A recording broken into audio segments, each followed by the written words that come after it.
안녕하세요. 오늘 여러분과 함께 아주 흥미로운 성경 이야기에 대해 깊이 파고들어 보려고 합니다. 구약 성경 스가랴서 3장에 나오는 한 장면에 대한 설교 내용을 중심으로 이야기 나눠볼 텐데요. 핵심 질문은 이거예요. 지금으로부터 수백 년도 더 전에 어떤 선지자가 더러운 옷을 입은 대제사장이 고발당하는 환상을 봤는데 이게 21세기를 살아가는 우리에게 도대체 어떤 의미가 있을까요? 자, 한번 같이 파헤쳐 보시죠. 네, 이 설교는 스가랴라는 선지자가 본 네 번째 환상을 다루고 있습니다. 장면 자체가 굉장히 극적인데요. 마치 하늘에서 열린 법정 같아요. 대제사장 여호수아가 서 있고 그 옆에는 사탄이 고발자로 서 있고요. 또 하나님이 이 모든 걸 지켜보고 계시는 그런 장면입니다. 이 짧지만 강렬한 고대 본문을 통해서 설교는 죄와 용서 그리고 우리에게 주어진 사명 같은 아주 깊은 주제들을 탐구합니다. 그리고 결국에는 우리가 모형론이라고 부르는 해석 방식을 통해서 예수 그리스도를 가리키고 있다는 점을 강조하죠. 아, 모형론이요. 그거 저도 들어봤어요. 뭐랄까, 구약의 어떤 인물이나 사건, 제도가 나중에 올 더 크고 완전한 실체, 주로 예수님이나 그분의 사역을 미리 보여주는 그림자나 예고편 같다는 해석 방식이죠. 네, 맞습니다. 정확히 이해하고 계시네요. 영화 예고편 비유가 아주 적절한 것 같습니다. 좋습니다. 그럼 오늘 우리의 목표는 이 스가랴 3장 환상이 가진 여러 겹의 의미를 하나씩 복견해보고 특히 이게 성경 전체의 더 큰 이야기, 그 이야기 속에서 예수님과 어떻게 연결되는지를 명확하게 이해하는 것이 되겠군요. 네, 바로 그렇습니다. 그 연결고리를 찾는 것이 오늘 우리의 여정의 핵심이라고 할 수 있겠습니다. 자, 그럼 그 장면으로 한번 들어가 보죠. 이걸 한번 상상해 보세요, 여러분. 당시에 이스라엘 백성 전체를 대표하는 최고 종교 지도자잖아요, 대제사장이면. 그렇죠. 그 여호수아가 지금 하나님 앞에서 마치 피고인처럼 서 있는 거예요. 그런데 바로 옆에는 검사처럼 사탄이 딱 버티고 서서 그를 신랄하게 고발하고 있습니다. 와, 정말 숨막히는 긴장감이 느껴지는데요? 이게 대체 무슨 상황일까요? 맞습니다. 정말 극적인 장면이죠. 그런데 더 흥미로운 점은 하나님께서 사탄의 그 고발 내용을 듣기도 전에 먼저 사탄을 꾸짖으신다는 거예요. 그러면서 여호수아를 뭐라고 부르시냐면 불에서 꺼낸 그슬린 나무라고 부르십니다. 불에서 꺼낸 그슬린 나무요? 네, 여기서 질문이 생기죠. 아니, 여호수아는 도대체 왜 고발을 당하고 있는 걸까? 그리고 설령 그 고발에 근거가 좀 있다 하더라도 하나님은 왜 그렇게까지 강력하게 그를 변호하시는 걸까? 하는 의문이 드는 거죠. 바로 그 지점에서 설교는 아주 결정적인 단서를 제시합니다. 3절을 보면요. 여호수아가 뭘 입고 있었냐면 더러운 옷을 입고 있었다는 거예요. 이게 핵심인 것 같습니다. 네, 정확합니다. 그 더러운 옷이 바로 문제의 핵심인데요. 근데 이 설교는 그 더러움을 그냥 여호수아라는 한 사람의 개인적인 어떤 도덕적 실패나 죄 문제로만 보지 않는다는 게 중요합니다. 아, 개인적인 문제만이 아니라고요? 네.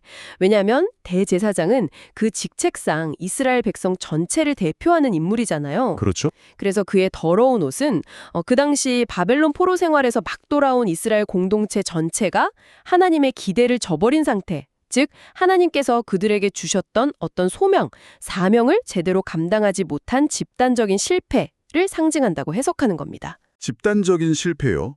방금 대제사장이 백성 전체를 대표한다고 하셨는데 그렇다면 그들이 실패했다는 그 소명 혹은 사명이라는 게 구체적으로 뭐였길래 옷이 더러워질 정도로 심각한 문제였다는 걸까요? 아주 예리하고 중요한 질문이십니다. 설교는 바로 그 지장에서 하나님께서 이스라엘 백성을 저기 이집트에서 구출해내신 직후에 시내산에서 그들에게 주셨던 본래의 사명을 다시 떠올리게 합니다.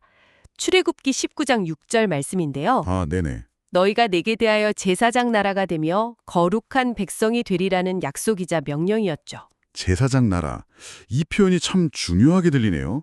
이게 정확히 어떤 의미일까요? 여기서 제사장이라는 역할은 기본적으로 하나님과 사람 사이를 연결하는 중재자 역할이잖아요. 네. 따라서 제사장 나라라는 건 이스라엘이라는 민족 전체가 하나님과 모든 민족들 사이를 이어주는 그런 중재자 역할을 하도록 부름받았다는 뜻입니다. 그러니까 뭐 자기들끼리만 잘 지내고 다른 민족들과는 담을 쌓고 섬처럼 고립되는 게 아니라 오히려 모든 민족을 하나님께로 인도하는 뭐랄까 다리 같은 역할을 해야 했다는 거죠. 아, 다리 역할이요. 고립이 아니라 연결이군요. 네, 맞습니다. 이게 이 설교에서 강조하는 핵심적인 통찰 중 하나입니다. 이스라엘의 존재 이유가 자기들만을 위한 게 아니라 오히려 모든 민족을 하나님께 이어주는 그 다리 역할에 있었다는 것. 이것만 제대로 이해해도 사실 구역 전체를 보는 관점이 많이 달라질 수 있거든요. 그리고 설교는 이 개념을 스가랴의 바로 이전 환상, 그러니까 2장 11절과도 연결합니다.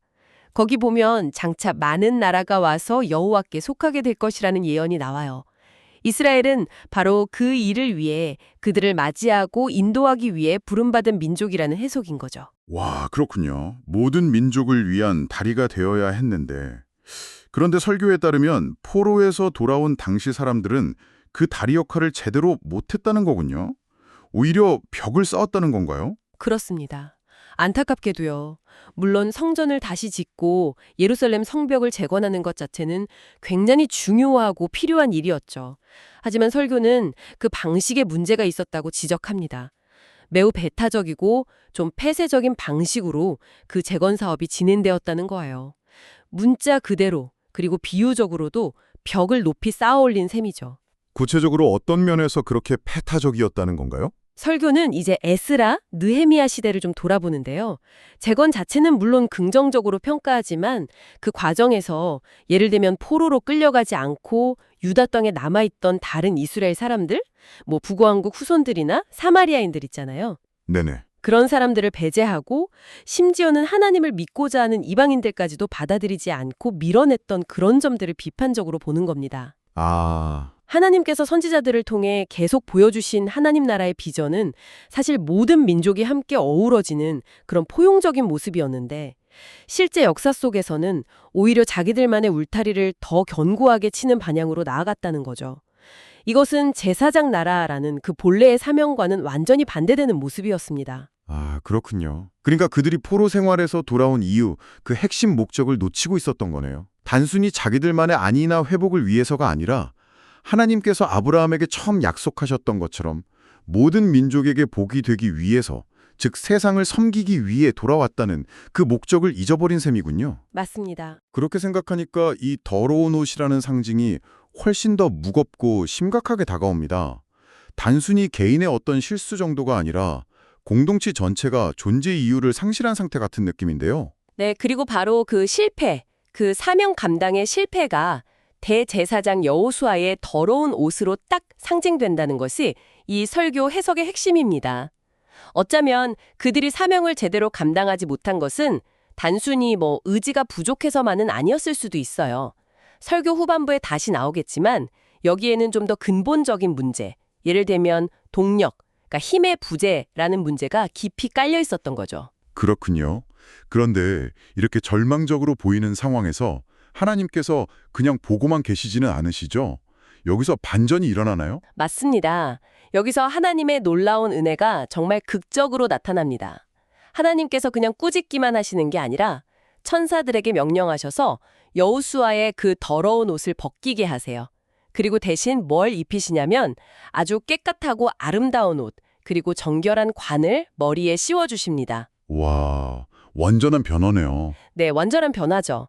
이건 인간의 어떤 노력이나 자격 때문이 아니라 전적으로 하나님의 주도로 이루어지는 용서와 회복을 상징합니다. 그들의 실패에도 불구하고 하나님께서 먼저 다가오셔서 정결하게 하시고 다시 세우시는 그런 모습이죠. 이게 바로 하나님의 은혜가 행동으로 나타난 것이라고 설교는 강조합니다. 정말 감동적인 은혜의 장면입니다. 그런데 하나님께서 이렇게 여호수아를 깨끗하게 하신 것이 단순히 그 한 사람만을 위한 것은 아니었을 것 같아요. 설교는 이 사건을 좀 더 큰 그림과 어떻게 연결시키나요? 혹시 이게 다른 무언가를 가리키고 있다거나? 정확히 보셨습니다. 예리하신데요. 설교는 바로 다음 구절인 8절에서 이 사건이 훨씬 더 큰 그림을 가리키는 예표임을 보여주는 결정적인 단서를 찾아냅니다.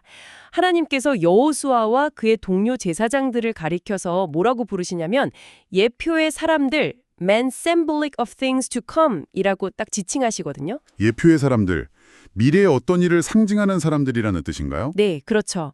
그리고 곧이어 싹, 히브리어로는 체마후라고 불리는 어떤 특별한 인물이 등장할 것을 예언하십니다. 예표의 사람, 그리고 싹이라.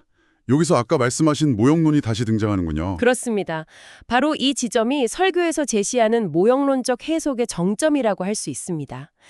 이제 하나님의 은혜로 정결하게 되고 회복된 대제사장 여호수아는 그냥 과거의 실패를 용서받은 한 인물에 그치는 것이 아니라 장차 오실 진정한 구원자, 그러니까 다른 선지서들 이사야나 예레미야 같은 곳에서도 예언된 그 싹이신 메시아에 대한 모형, 머더 또는 예표, 프리뷰가 된다는 해석입니다. 아하, 마치 영화 예고편처럼 여호수아의 이야기가 앞으로 올 더 위대한 이야기, 즉 메시아의 이야기를 미리 보여준다는 거군요. 네, 완벽하게 이해하셨습니다.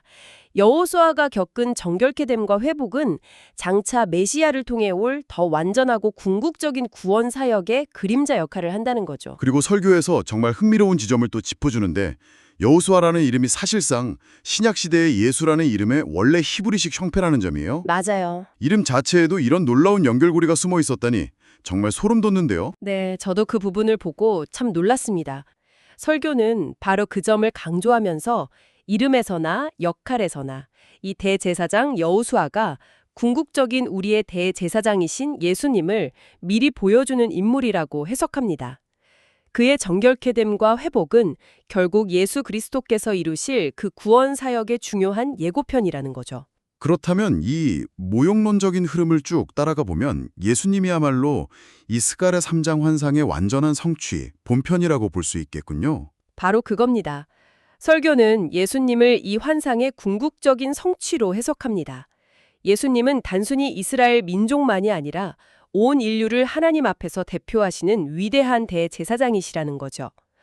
모세가 하나님과 이스라엘 백성 사이의 중보자였다면 예수님은 하나님과 모든 민족, 모든 열방 사이의 유일한 중보자로서 모든 사람이 하나님께 나아갈 수 있는 새로운 길, 유일한 길을 여셨다는 설명입니다. 그럼 여호수아의 옷이 바뀐 것, 그러니까 더러운 옷을 벗고 새 옷을 입은 것은 구체적으로 예수님의 어떤 사역을 가리키는 걸까요? 설교는 예수님께서 십자가에서 우리 대신 스스로 제물이 되심으로써 우리의 그 더러운 옷, 즉 우리의 죄와 옛 본성, 옛 자아를 다 짊어지셨다고 설명합니다. 그리고 그분의 완전한 의로 우리에게 깨끗한 새 옷을 입혀주셔서 우리를 하나님 앞에서 의롭다 칭함받는 새 사람으로 만들어주셨다는 거죠. 아, 그러니까 옷을 바꿔 입는 그 행위가 네, 스가랴 환상 속에서 하나님께서 여호수아에게 행하신 그 옷을 갈아입히는 행위는 결국 예수 그리스도께서 십자가와 부활을 통해 이루실 그 궁극적인 정결과 회복, 어떻게 보면 새 창조의 사역을 미리 보여준 아주 강력한 그림이라는 해석입니다. 우리가 그분의 의를 온 입게 된 거죠. 와, 듣고 보니 정말 놀랍고 깊은 연결입니다. 그런데 여기서 또 다른 질문이 생기는데요.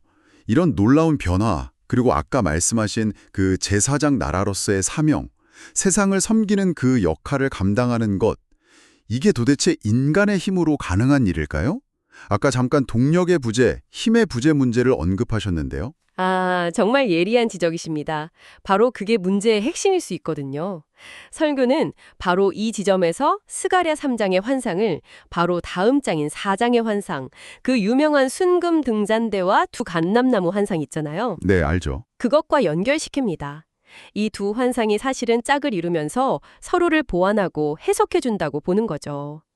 그리고 스가랴 4장 6절의 그 핵심 구절을 인용합니다. 아마 들어보셨을 텐데요. 이는 힘으로 되지 아니하며 능력으로 되지 아니하고 오직 나의 영으로 되느니라. 맞죠? 네, 맞습니다. 그 유명한 말씀이죠. 힘으로도 능으로도 안 되고 오직 나의 영으로. 아, 설교는 포로에서 돌아온 그 공동체가 왜 제사장 나라의 사명을 제대로 감당하지 못하고 결국 대제사장 여호수아가 더러운 옷을 입게 되었는가, 그 근본적인 이유가 바로 여기에 있다고 주장합니다. 그들이 성전을 다시 짓고 율법을 지키려고 나름대로 애썼지만 그것을 어쩌면 인간적인 힘과 노력, 성경 원어로는 하일, 마이트와 코아흐, 파워만으로 하려 했기 때문이라는 거죠. 인간적인 힘만으로는 안 된다. 네, 하나님의 영, 즉 성령의 능력이 없이는 참된 변화도 그리고 그 사명을 감당하는 것도 불가능하다는 것입니다. 심지어 성전을 재건하는 것 같은 그런 가시적인 일들조차도 하나님의 영이 함께 하시지 않으면 결국 지지부진하고 어려움에 부딪힐 수밖에 없었다고 설명합니다. 그러고 보니 설교에서는 구약시대 성전 제단의 그 꺼지지 않는 불과 신약에서 바울이 말한 성령을 소멸하지 말라는 명령 사이에도 뭔가 흥미로운 해석적 연결을 시도하던데요. 아, 네, 맞아요. 그 부분도 상당히 흥미로운 해석인데요. 설교는 모세 시대에 처음 성막을 지었을 때 그 제단에는 하늘에서 불이 내려와서 붙고 제사장들은 그 불을 절대 꺼뜨리지 않도록 잘 관리해야 하는 사명이 있었다고 설명합니다. 이 하나님의 불을 그분의 임재 또는 성령의 상징으로 해석하면서 신약에서 바울이 데살로니가 교회에 성령을 소멸치 말라고 권면한 것과 연결시키는 거죠. 그렇군요. 그런데 수룹바벨이 중심이 되어 지은 제2성전, 그러니까 스가랴 시대의 성전 제단에는 하늘에서 불이 임했다는 기록이 없거든요. 설교는 이것을 그 시대가 제사장 나라의 사명을 제대로 감당하는 데 필요한 영적인 능력, 즉 성령의 충만한 임재가 좀 부재했음을 보여주는 하나의 상징으로 해석하기도 합니다. 아, 그러니까 결론은 명확해지는 것 같습니다. 우리가 정결하게 되는 것, 예수님의 의로 새 옷을 입는 것, 그리고 더 나아가서 제사장으로서 세상을 섬기는 그 사명을 감당하는 것, 이 모든 것이 우리의 어떤 결단이나 노력만으로는 부족하고 오직 하나님의 영, 성령님의 능력을 통해서만 가능하다는 말씀이시군요. 정확합니다. 그것이 이 설교가 정말 힘주어 강조하는 메시지입니다. 참된 변화와 다른 사람들을 하나님께로 인도하는 그 중보자 역할, 다리 역할을 감당하려면 인간적인 열심이나 계획을 넘어서서 성령님을 전적으로 의지하고 그분의 능력을 힘입어야 한다는 강력한 주장인 거죠. 자, 그렇다면 이 모든 이야기가 지금 이 방송을 듣고 계신 여러분에게는 어떤 의미가 있을까요? 수천 년 전에 스가랴가 본 환상과 그에 대한 해석이 오늘날 우리와 도대체 무슨 상관이 있을까요? 신약성경 베드로전서를 보면 오늘날 예수님을 믿는 사람들을 향해서 왕 같은 제사장들이라고 부르는 말씀이 있잖아요. 네, 있죠. 핵심은 과거 이스라엘에게 주어졌던 그 제사장 나라의 사명이 오늘날 교회를 이루는 우리에게도 여전히 유효하다는 것입니다. 그 사명이 끝난 게 아니라는 거죠. 그럼 우리도 여전히 세상과 하나님 사이에 다리 역할을 하도록 부름받았다는 거군요. 그렇습니다. 그리스도인들은 이 세상 속에서 하나님의 은혜와 사랑을 증거하고 어떻게 보면 중재하며 다른 사람들을 하나님 나라 백성으로 초대하도록 부름받았다는 것입니다. 설교는 스가랴 3장 마지막 절인 10절, 그날에 너희가 각각 포도나무와 무화과나무 아래로 서로 초대하리라는 구절을 인용하는데요. 네, 평화로운 이미지네요. 네, 이것은 메시아가 오셔서 다스리실 때 임할 하나님 나라의 완전한 평화와 풍요를 상징하는 그림이거든요. 우리의 역할은 바로 사람들을 그 샬롬, 그 평화와 생명이 넘치는 나라로 초대하는 것이라는 거죠. 그렇다면 이것은 동시에 과거 이스라엘 백성들이 저질렀던 실수, 즉 배타적인 벽을 쌓고 자기들만의 울타리 안에 머물렀던 그 잘못을 우리 시대 교인은 반복하지 말라는 경고이기도 하겠네요. 네. 오히려 더 적극적으로 세상으로 나아가서 하나님을 알지 못하는 이들을 주님께로 인도하는 그 사명을 감당해야 한다는 부르심으로 들립니다. 네, 아주 정확한 적용이라고 생각합니다. 벽을 허물고 다리를 놓는 역할이죠. 예수 그리스도를 가리키는 풍성하고 강력한 그림이 되는지를 함께 살펴보았습니다.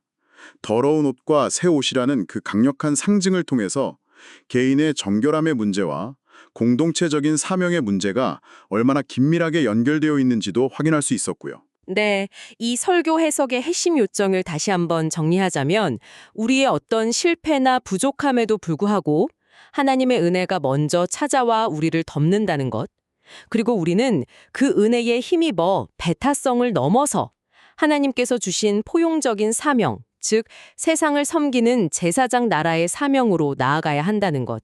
마지막으로 이 모든 변화와 사명 감당은 결국 인간의 힘이나 능력이 아닌 오직 하나님의 영, 성령의 능력으로만 가능하다는 것입니다. 대제사장 여호수아는 어떻게 보면 문제 상황, 사명 실패와 더러움, 그리고 하나님께서 주시는 해결책, 은혜로 말미암은 덩결과 회복을 동시에 보여주는 아주 중요한 모형이고요. 그 모든 약속과 그림자는 궁극적으로 예수 그리스도 안에서 완전하게 성취되었다는 거죠. 자, 이제 마지막으로 오늘 나눈 이야기를 바탕으로 여러분께 생각해 볼 질문을 하나 던지면서 마무리할까 합니다. 설교는 오늘날 우리 각자가 왕 같은 제사장으로서 다른 이들을 하나님의 임재 안으로 초대하는 그 역할을 잘 감당하고 있는지 돌아보라고 도전합니다. 물론 그것도 중요하죠. 그런데 여기서 한 걸음만 더 나아가 이런 질문을 던져볼 수 있지 않을까요? 만약 대제사장 여호수아의 더러운 옷이 단순히 개인의 죄가 아니라 하나님께서 맡기신 사명을 제대로 감당하지 못한 집단적 실패를 나타낸다면 오늘날 우리 시대 신앙 공동체, 교회의 더러운 옷은 과연 어떤 모습일까요? 우리 안에 어떤 집단적인 실패나 무관심 혹은 배타성, 어쩌면 영적인 무기력이 하나님께서 우리에게 맡기신 그 오래되고 위대한 사명, 즉 모든 민족에게 복이 되라는 그 사명을 가로막고 있는 것은 아닐지 오늘 한번 각자의 자리에서 깊이 고민해보는 시간이 되었으면 좋겠습니다. 오늘은 여기까지입니다. 감사합니다. 감사합니다.